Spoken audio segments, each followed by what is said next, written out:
Hello साथियों, स्वागत है हमारे हिंदी के यूट्यूब चैनल में।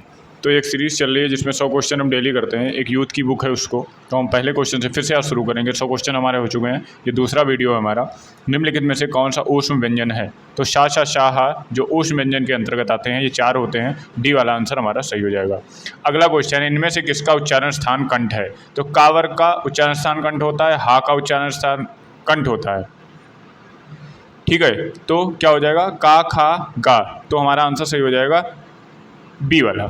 अगला क्वेश्चन हम देखेंगे, तालव्य महाप्राण घोष व्यंजन वर का उदाहरण कौन सा है? तालव्य भी हो, महाप्राण भी हो, घोष व्यंजन हो, का उदाहरण देखो कौन सा है। तो वो तालाब चाचा चाचा वाली जो लाइन होती है वो तालव्य होती है। तो दो तो कट हो गए पहले से, एक ये हो गया कट, एक ये कट हो गया। ठीक है, महाप्राण दूसरा और चौथा महाप्राण होता है। तो चाचा, बी वाला आंसर हमारा सही हो जाएगा। बी वाला आंसर हमारा यहाँ पे सही हो रहा है। अगला क्वेश्चन, कौन सा वर्ण पंचमाक्षर है? कौन सा वर्ण पंचमाक्षर है? तो माँ जो हो जाएगा वो पंचमाक्षर के अंतर्गत आएगा। ए वाला आंसर यहाँ पे सही हो जाएगा हमारा। अगला क्वेश्चन है, कंठ महाप्राण घोष व्यंजन वर्ण का उदाहरण कौन सा है? कंठ महाप्राण घोष व्यंजन का उदाहरण बनते हो। कंठ का वाली जो लाइन है वो कंठ है। ठीक है, उसमें हा भी होता है। और महाप्राण घोष व्यंजन, घोष क्या होता है? घोष महाप्राण कौन सा है? का वाला महाप्राण भी होना चाहिए और घोष भी होना चाहिए। तो महाप्राण दूसरा और चौथा होता है। तो महाप्राण भी पूछा है, तो दूसरा और घोष पूछा है। ठीक है, तो घोष क्या होता है? घोष और अघोष को हम एक ही चीज़, अघोष और घोष और सघोष, घोष और सघोष को हम एक ही उससे देखते हैं। तो पहला और जो दूसरा हो जाएगा किसी वर्ग का वो हो जाएगा अघोष, तीसरा चौथा और पांचवा वो हो जाएगा घोष यानी सघोष। और उसमें हा भी आता है। हमारा आंसर सही हो जाएगा डी वाला हा। अगला क्वेश्चन है क्वेश्चन नंबर 107। क्वेश्चन नंबर 107 करेंगे, मूर्धः अल्पप्राण घोष व्यंजन वर्ण का कौन सा उदाहरण है? मूर्धः अल्पप्राण घोष व्यंजन का कौन सा उदाहरण है? ठा डा भा और धा।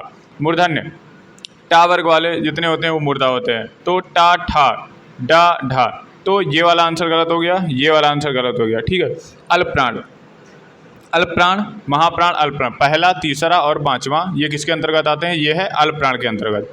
तो टा ठा ये दूसरा तो कट हो गया, तो तीसरा है, यही वाला आंसर सही हो जाएगा। डा वाला आंसर हमारा सही हो जाएगा।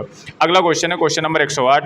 ओष्ठ महाप्राण व्यंजन घोष व्यंजन वर्ण कौन सा है? ओष्ठ महाप्राण घोष व्यंजन कौन सा है?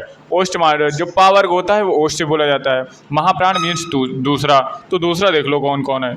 दूसरा और चौथा पा फा बा और भा, पा फा बा भा, तो ये दो तो ऑटोमेटिक कट जाएंगे। ठीक है, और इसमें पूछा है घोष, पूछा है घोष और सघोष एक होते हैं। तो जो घोष होता है वो सघोष होता है, दोनों एक होते हैं, ध्यान से देख लेंगे। तीसरा और चौथा पांचवा इसमें हो जाएगा घोष, तो ये तो कट हो गया, ये आता है दूसरा, तो हमारा आंसर सही हो जाएगा बी वाला। अगला क्वेश्चन देखेंगे, मूर्धन्य अल्पप्राण अघोष वर्ण का कौन सा उदाहरण है? मूर्धन्य अल्पप्राण पूछा है। तो मूर्धा कौन सा होता है अभी बताया मैंने, टा ठा डा ढा। ठीक है, अल्पप्राण पहला, तो पहला तीसरा और पांचवा होता है। ठीक, और अघोष क्या होता है? पहला और दूसरा। तो टा ठा में से एक ही होगा कोई, टा ठा में से एक ही होगा कोई। तो अल्पप्राण अघोष उठा है, अल्पप्राण भी हो अघोष भी हो।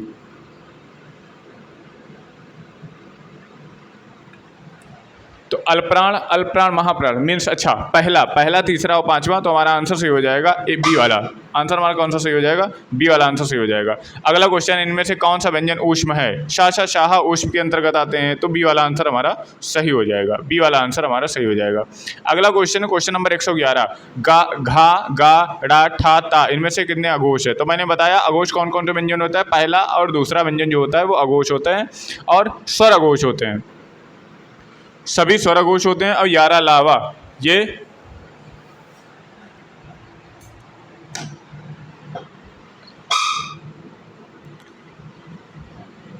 अघोष हैं। घा गा डा ठा और ता, इनमें से कितने अघोष पूछे हैं? अघोष व्यंजन पूछे हैं। अघोष व्यंजन कौन कौन से होते हैं? अघोष और घोष दो प्रकार के होते हैं। अघोष व्यंजन पहला व्यंजन का पहला और दूसरा वर्ग जो होता है वो घोष होता है। तीसरा चौथा पांचवा क्या होता है? घोष कहेंगे या सघोष कहेंगे। ठीक है, और इसमें और भी देख लेंगे, पहले दूसरा वर्ण जो होता है वो अघोष होता है। और शा शा शाह जितने ऊष्म व्यंजन होते हैं वो क्या होते हैं? उष्ट व्यंजन भी किसमें, अघोष के अंतर्गत आते हैं। तो पहला और दूसरा देख लेंगे। पहला दूसरा कौन कौन है, ता है और ठा है, दू है, टा है, ठा है। तो हमारा आंसर सही हो जाएगा बी वाला। अगला क्वेश्चन हम देखेंगे, क्वेश्चन नंबर 112। निम्न में से कौन सा व्यंजन अघोष है, निम्न में से कौन सा व्यंजन अघोष है। पहला और दूसरा मैंने बताया अघोष के अंतर्गत गिने जाते हैं, तो पहला और दूसरा देख लेंगे। ए वाला आंसर सही हो जाएगा, ए वाला आंसर सही हो जाएगा। अगला क्वेश्चन है, हिंदी वर्णमाला में व्यंजन वर्णों की संख्या कितनी है। तो हिंदी वर्णमाला में व्यंजन वर्णों की संख्या 33 है, सी वाला आंसर सही हो जाएगा। अगला क्वेश्चन है, ज्ञ वर्ण का किन वर्णों के संयोग से बना है। तो जा और यहाँ से के संयोग से बना है, हमारा आंसर सही हो जाएगा ए वाला, हमारा आंसर सही हो जाएगा ए वाला। अगला क्वेश्चन है, जिस स्वर के उच्चारण में दो मात्राएं लगती हैं उसे क्या कहते हैं। जिस स्वर के उच्चारण में दो मात्राएं लगते हैं उसे गुरु कहते हैं और दीर्घ भी कहते हैं, दोनों सही है। क्वेश्चन नंबर 116, स्पर्श वर्णों की संख्या कितनी है। स्पर्श वर्णों की संख्या कितनी है। स्पर्श वर्णों की संख्या हो गई है 11, कितनी है 11, ए वाला आंसर सही हो जाएगा। क्वेश्चन नंबर 117, क्वेश्चन नंबर 117 जब करते हैं, सॉरी स्पर्श व्यंजनों की संख्या पूछिए। स्पर्श व्यंजनों की संख्या 25 होती है, मैंने कहा स्वर है। स्पर्श व्यंजनों की संख्या कितनी है, स्पर्श व्यंजनों की संख्या 25 है। अगला क्वेश्चन है, तालव्य महाप्राण अघोष वर्ण कौन सा है। तालव्य है, महाप्राण है, अघोष वर्ण के उदाहरण कौन सा है। तालव्य अल्पप्राण अघोष वर्ण का कौन सा उदाहरण है। देखो तालव्य चा छा जा जा, यहाँ तालव्य है, महाप्राण दूसरा और चौथा देख लेंगे। पहले हम देखेंगे दूसरा और चौथा कौन है। टाठा ये भी है, छा भी नहीं है, और कौन है, चा छा जा झा ये भी है, ठीक है। अब अघोष देखेंगे, अघोष पहला और दूसरा अघोष होता है, हमारा आंसर हो जाएगा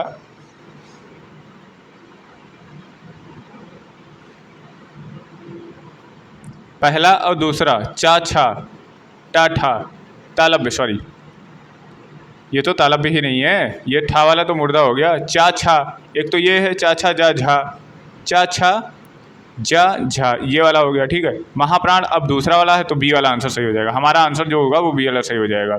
शा का उच्चारण स्थान क्या है। शा का उच्चारण स्थान तालु से होता है। शा का उच्चारण देखिए कितनी बार पूछा गया। शा का उच्चारण स्थान किससे होता है, शा का उच्चारण स्थान तालु से होता है। अगला क्वेश्चन, इनमें से कौन सा व्यंजन अंतःस्था व्यंजन है। यारा लावा, यारा लावा क्या है, अंतःस्था व्यंजन के अंतर्गत आता है। अगला क्वेश्चन, इनमें से किन वर्णों को व्यंजन कहा जाता है जिनका उच्चारण स्वरों के वर्णों की सहायता से किया जा सके, जो बालाघात हो, जिसका उच्चारण संभावना जो कठिनाई से। ए वाला आंसर सही हो जाएगा। व्यंजन का जो उच्चारण है वो स्वरों की सहायता से किया जाता है। अगला क्वेश्चन है 121, ओष्ठ अल्पप्राण घोष व्यंजन वर्ण का कौन सा उदाहरण है। ओष्ठ अल्पप्राण घोष व्यंजन का कौन सा उदाहरण है। ओष्ठ है अल्पप्राण, जो पाफा बाबा वाली जो पंक्ति है, जो 5 अक्षर हैं वो ओष्ठ से बोले जाते हैं। अल्पप्राण आप जानते हैं, अल्पप्राण महाप्राण, अल्पप्राण पहला तीसरा और पांचवा। घोष व्यंजन कौन कौन से हैं। घोष होते हैं लास्ट के 3, हर वर्ग के लास्ट के 3 जो होते हैं वो होते हैं घोष। तो हम देख लेते हैं, ठीक है। तो ओष्ठ पाफा बाबा सारे हैं, वा को छोड़ के पाफा बाबा, वा को हटा दिया मैंने, ठीक है। अब अल्पप्राण पहला तीसरा और पांचवा, तो दूसरा भी हटा दिया, ठीक है। अब घोष व्यंजन पूछा है, तो जो तीसरा है वो घोष व्यंजन हो जाएगा बा, बी वाला आंसर हमारा सही हो जाएगा। अगला क्वेश्चन है, कंठ अल्पप्राण व्यंजन वर्ग का उदाहरण कौन सा है। कंठ अल्पप्राण व्यंजन वर्ण का उदाहरण कौन सा है। कंठ है तो काखा गागा वाली जो पंक्ति है वो कंठ से बोले। अल्पप्राण पहला तीसरा पांचवा, ठीक है। पहला तीसरा पांचवा, तो दूसरे का कोई काम नहीं। ता था तो पहले कंठ का था तो आएगा ही नहीं, इसमें ये आएगा, ठीक है। अल्पप्राण ये ए वाला आंसर सही हो जाएगा। ए वाला आंसर सही हो जाएगा। ये इसलिए नहीं सही होगा, ये चौथा वर्ग है, ये है चौथा वर्ग। अगला क्वेश्चन देखते हैं। अगला क्वेश्चन, इनमें से कौन सा व्यंजन दंत ध्वनि से है। इनमें से कौन सा व्यंजन दंत ध्वनि से है। इनमें से कौन सा व्यंजन दंत ध्वनि से है। दो तो ता वाला जो है वो दंत ध्वनि से है। ए वाला बी वाला आंसर सही हो जाएगा। अगला क्वेश्चन है, टा वर्ग में किस प्रकार के व्यंजन है। टा वर्ग में किस प्रकार के व्यंजन है, मूर्धन्य। टा वर्ग में सारे मूर्धा व्यंजन है। अगला क्वेश्चन है क्वेश्चन नंबर 125, कौन सा वर्ग उच्चारण की दृष्टि से दंत नहीं है। तो टा वाला जो है ये मूर्धा से बोला जाता है, ये दंत नहीं है, ठीक। अगला क्वेश्चन देखेंगे, वेरी इजी। अगला क्वेश्चन देखेंगे क्वेश्चन नंबर 126। क्वेश्चन नंबर 126 कहता है, दंत वर्षर महाप्राण घोष व्यंजन का वर्ण का होता है। दंत है, वर्षर भी है, ठीक है। तो दंत है ता था दादा, ठीक है। तो ये हो गया ता था, ये भी कट गया, ठीक है। महाप्राण है तो दूसरा महाप्राण बोला जाएगा, ठीक है। तो तीसरे का यहाँ कोई काम ही नहीं है, बी वाला आंसर सही हो जाएगा। ठीक है। अगला क्वेश्चन हम देखेंगे, दंत वर्षर अल्पप्राण घोष वर्ण का उदाहरण कौन सा है? दंत वर्षर अल्पप्राण घोष वर्ण का उदाहरण कौन सा है? तो कौन सा उदाहरण बताएंगे? ता था दादा ना, ठीक है। तो ये भी कट हो गया, ये भी कट हो गया, ये भी कट, ऑटोमेटिक डी वाला आंसर सही हो गया। ये यूपीएसआई में पूछा गया क्वेश्चन है। गा, जा, छा, चा, टा, इनमें से तालव्य महाप्राण घोष वर्ण कितने हैं? चा, गा, जा, छा, चा, टा, इनमें से तालव्य महाप्राण घोष वर्ण कितने हैं? तो इसमें देखिए तालव्य कौन? चा, छा, जा, झा वाला, ठीक है, चा, छा, जा वाला, लेकिन इसमें महाप्राण भी पूछा है, तो क्या छा है? छा है। वर्ण कितने हैं तालव्य? चा, छा, जा, झा,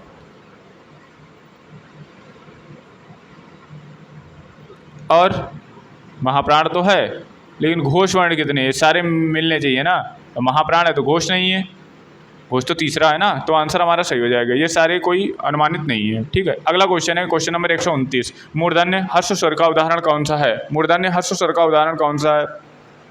अब मूर्धन्य हर्ष स्वर का उदाहरण कौन सा होगा? जो टा वर्ग वाला है वो मूर्धन्य है, ठीक है, टा वर्ग।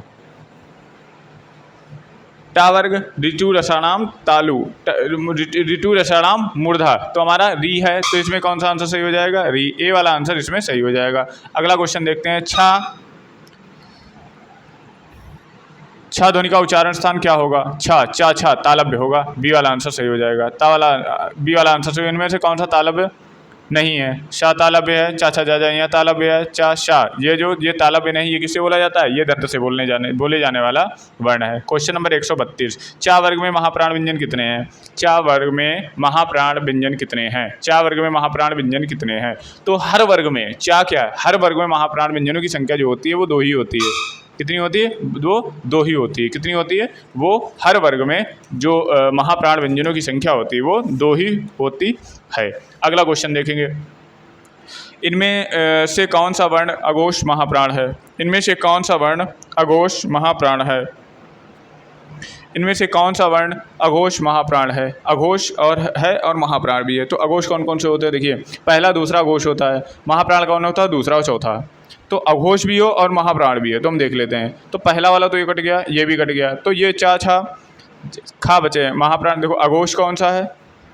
अघोष दूसरा है और महाप्राण भी है, तो हमारा डी वाला आंसर सही हो जाएगा। डी वाला आंसर बिल्कुल राइट है। का वर्ग में घोष व्यंजन वर्ण कितने हैं? का वर्ग में घोष व्यंजन वर्ण कितने हैं? का वर्ग में घोष व्यंजन वर्ण कितने हैं? तो का वर्ग में घोष भी होना, घोष व्यंजन वर्ण कितने हैं? 3 हैं। 3 है, तो आंसर हमारा सही हो जाएगा बी वाला। बी वाला आंसर बिल्कुल राइट है। अगला क्वेश्चन है, मूर्धन्य अल्पप्राण में कौन सा व्यंजन है? मूर्धन्य अल्पप्राण में कौन सा व्यंजन है? मूर्धन्य अल्पप्राण व्यंजन कौन सा है? मूर्धन्य में अल्पप्राण व्यंजन कौन सा है? तो मूर्धन्य में पहले तो ये जानेंगे, टा, ठा, डा, ढा वाली जो 4 हैं, ये 5 जो है मूर्धन्य की सहायता से बोले जाते हैं। अल्पप्राण क्या होता है? पहला, तीसरा, पाँचवां, पहला, तीसरा, पाँचवां। तो मूर्धन्य पूछा टा, ठा, डा, ढा, पहले ये तो कट जाएंगे, तो अल्पप्राण दे रहे टा, ठा, डा, तो बी वाला आंसर सही हो जाएगा। बी वाला यहाँ पे आंसर सही हो जाएगा। ये आंसर देख के उसको आंसर मत दीजिए, आप अपने मतलब जो क्षमता है उसको देखिए। इनमें से कौन सा व्यंजन संयुक्त व्यंजन का उदाहरण है? तो हमारा डी वाला आंसर सही हो जाएगा। डी वाला आंसर बिल्कुल सही हो जाएगा। संयुक्त व्यंजन होते हैं कितने? 4। इनमें से कौन सा उच्चारण स्थान ओष्ठ से बोला जाता है? पा जो है वो ओष्ठ की सहायता से बोले जाने वाला वर्ण है। क्वेश्चन नंबर 138, अंतस्थ और वर्ण व्यंजन कितने होते हैं? अंतस्थ व्यंजन और ऊष्म व्यंजन कितने होते हैं? अंतस्थ व्यंजन और ऊष्म व्यंजनों की संख्या, अंतस्थ व्यंजनों की संख्या 4 है और ऊष्म व्यंजन की भी संख्या 4 है। आंसर हमारा सही हो जाएगा बी वाला। आंसर हमारा सही हो जाएगा बी वाला। अगला क्वेश्चन है, हिंदी वर्णमाला के अनुसार पंचमाक्षरों की संख्या कितनी है? हिंदी वर्णमाला के अनुसार पंचमाक्षरों की संख्या कितनी है? तो पंचमाक्षरों की संख्या 5 है। 5 है, कौन कौन से? डा, या, ना, मा, ना। अगला क्वेश्चन है, स्वर तंतुओं के आधार पर व्यंजनों को कितने भागों में बांटा गया है? स्वर तंतुओं के आधार पर व्यंजनों को 2 भागों में बांटा गया है। एक तो सघोष हो गया, दूसरा अघोष हो गया, तो हमारा आंसर सही हो जाएगा बी वाला। हमारा आंसर सही हो जाएगा बी वाला। अगला क्वेश्चन है, प्रत्येक वर्ग का प्रथम एवं द्वितीय वर्ण किस प्रकार? तो प्रथम जो अघोष होता है क्या होता है? अघोष। बी वाला आंसर हमारा यहाँ पर सही हो जाएगा। बी वाला आंसर हमारा सही हो जाएगा। बी वाला आंसर बिल्कुल राइट हो जाएगा। तो अघोष के अंतर्गत कौन कौन वर्ष है? तो अघोष के अंतर्गत पहला और दूसरा ये हो जाएगा अघोष, और कौन सा वर्ण? और हो जाएगा जो शाह, जो अंतस्था उधर जाता है यार अलावा, और क्या होता है? ये वाले शाह वाला हमारे इधर गिने जाते हैं। अगला क्वेश्चन है खा और घा ध्वनि किस प्रकार की है। खा और घा ध्वनि महाप्राण के अंतर्गत आती है, क्योंकि दूसरा और चौथा ये है, हमारा आंसर सही हो जाएगा सी वाला। आंसर हमारा सही हो जाएगा सी वाला। अगला क्वेश्चन है, क्वेश्चन नंबर है 43। नीचे दिए गए तालिका में शुद्ध मेल कौन सा है। नीचे दिए गए तालिका में शुद्ध मेल कौन सा है। डा सगोश है, क्या है, डा सगोश है। अल्पप्राण, अल्पप्राण भी है, ठीक है। मुर्दा रॉन्ग, ये तो पहला तो गलत हो गया, ठीक है। का अघोष है, सही है। अल्पप्राण है, सही है। कंठ है, का खा, अघोष अघोष, अल्पप्राण भी है और कंठ से बोला जाता है। ये भी सही है, ये भी सही है। टाठा डाडा मुर्दा, ये भी सही है, ठीक है। और ये वाला जो है ये गलत है, सी वाला आंसर सही हो जाएगा। सी वाला आंसर सही हो जाएगा। ये तो मुर्दा से टाठा डाढ़ा है, या नहीं, वो काखा का ना नहीं है, ये टाठा डाढ़ा है। अगला क्वेश्चन देखते हैं। एक से अधिक वर्णों के मेल को क्या कहते हैं। जब एक से अधिक वर्ण हो जाएंगे, मेल मिल जाएगा, तो उसे क्या कहेंगे, उसे हम कहेंगे अक्षर। कौन सा उष्ण व्यंजन नहीं है। कौन सा उष्ण व्यंजन नहीं है। जो गा वाला है वो सी वाला है, जो उष्ण व्यंजन के अंतर्गत नहीं आता है। अगला क्वेश्चन है, निम्नलिखित में से कंठ ध्वनियाँ कितनी है। का खा गा गा, ये कंठ ध्वनियों के अंतर्गत आते हैं। अगला क्वेश्चन, निम्नलिखित में से एक कंठ ध्वनि है। निम्नलिखित में से एक कंठ ध्वनि है। निम्नलिखित में से एक कंठ ध्वनि है, तो गा जो है वो कंठ ध्वनि के अंतर्गत आता है। ए वाला आंसर सही हो जाएगा। अगला क्वेश्चन है, यार कौन सा है। या तालु के बोला जाता है, डी वाला चूनासा नाम तालु। अगला क्वेश्चन है, क्वेश्चन नंबर 149। 149, हिंदी की तालव्य ध्वनियाँ कितनी है। हिंदी की तालव्य ध्वनियाँ कितनी है। हिंदी की तालव्य ध्वनियाँ कौन सी हैं। चाचा जाजा हिंदी की तालव्य ध्वनियाँ के अंतर्गत आते हैं। ए वाला आंसर सही हो जाएगा। अगला क्वेश्चन है, किस व्यंजन का उच्चारण स्थान तालव्य है। किस व्यंजन का उच्चारण स्थान तालव्य है। तो चाचा जाजा वाले जो व्यंजन है वो तालव्य के अंतर आते हैं। हमारा आंसर सही हो जाएगा बी वाला। बी वाला आंसर हमारा सही हो जाएगा। अगला क्वेश्चन, निम्नलिखित में से कौन सा वर्ण दंत नहीं है। ताथा दादा, ला वाला जो है, या वाला ये तालु से बोला जाता है, ये दंत नहीं है। अगला क्वेश्चन है, टावर के उच्चारण किस प्रकार के दोनों। जो टाठा डाडा होता है वो मूर्धन होता है। सी वाला आंसर सही हो जाएगा। टाठा डाडा क्या होता है, मूर्धन होता है। सी वाला आंसर हमारा सही हो जाएगा। अगला क्वेश्चन है, शाह का उच्चारण स्थान है। शाह का उच्चारण स्थान होगा मूर्धन्य होगा। सी वाला आंसर सही हो जाएगा। शाह का जो उच्चारण स्थान है वो है मूर्धन्य। अगला क्वेश्चन देखते हैं। अगला क्वेश्चन है 154। ढा वर्ण का उच्चारण स्थान है। ढा, टा ठा डा डा, तो टाठा डा के तो मूर्धन्य हो जाएगा, ठीक है। अच्छा, स्थान पूछा है, टा ठा डा तीसरा स्थान है और टा वर्ग है। तीसरा स्थान है, टा वर्ग है। तीसरा स्थान है, टा वर्ग है। तीसरा स्थान है और क्या है, टा वर्ग है।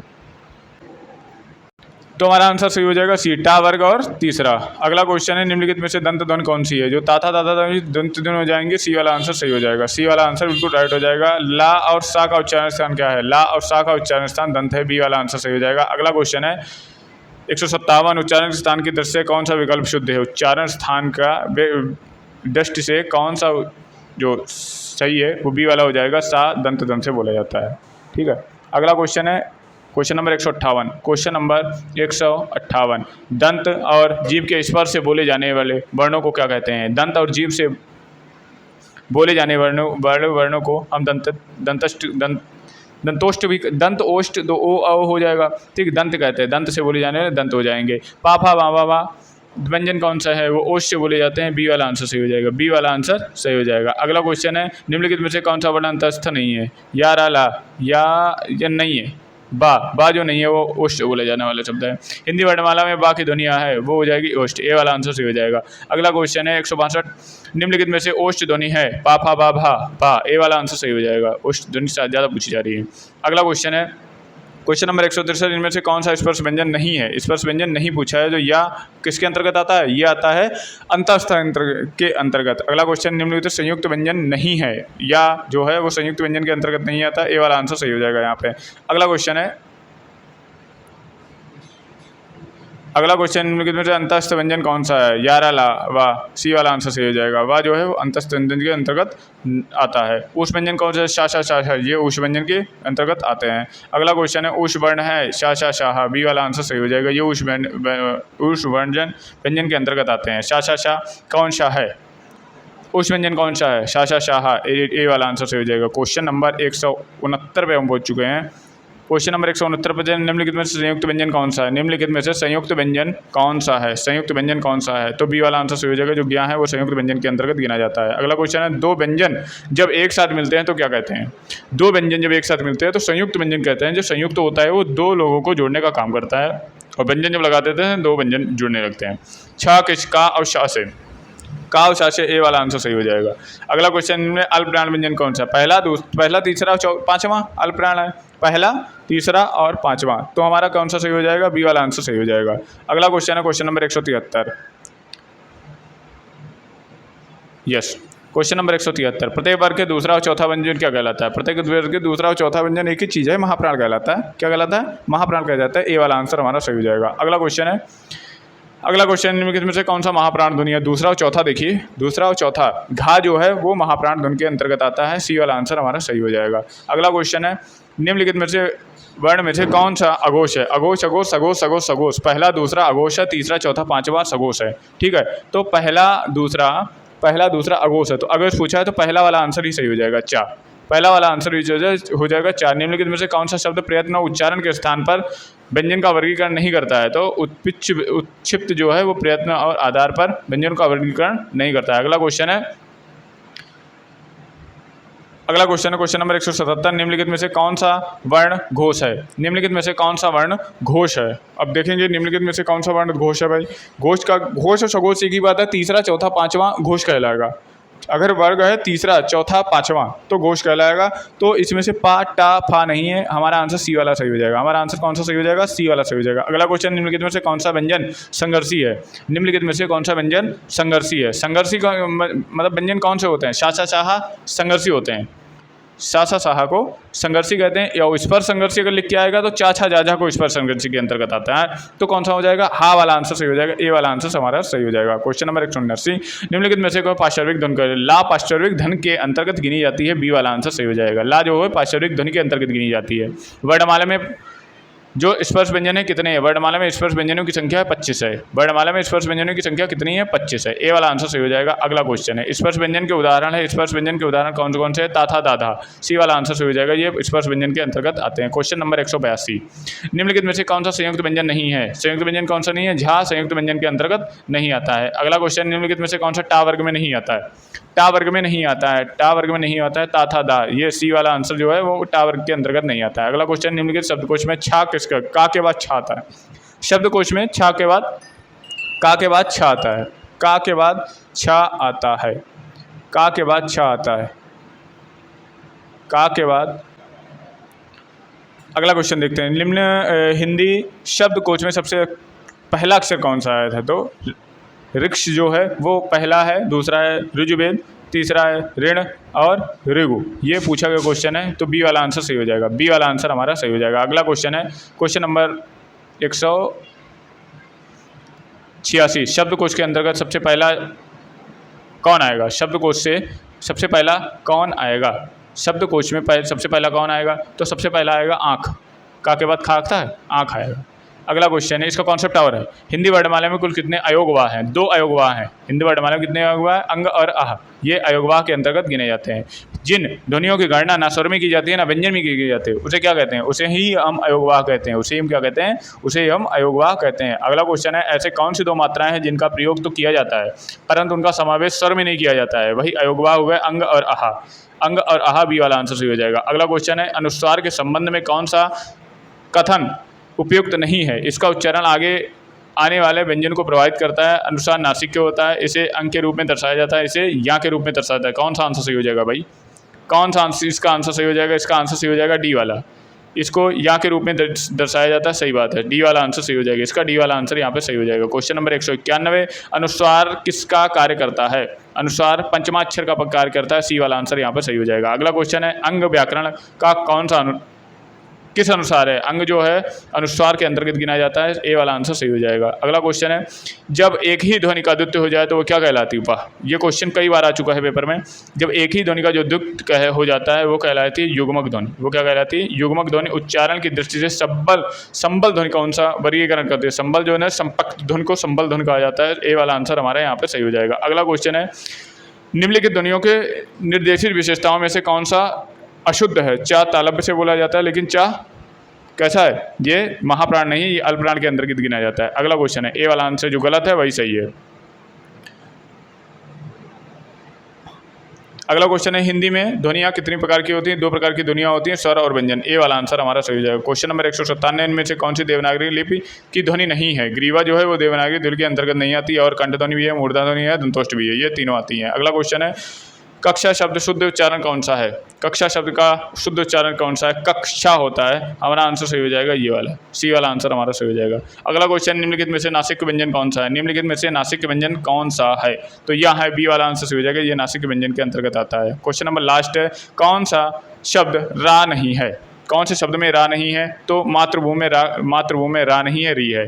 तो आज भी हमने 100 क्वेश्चन किया, ऐसे बराबर पूरी जब तक बुक ये PDF जो एंड नहीं हो जाती है तब तक ये क्वेश्चन 100 क्वेश्चन डेली की वीडियो एक पढ़ती रहेगी। Thank you.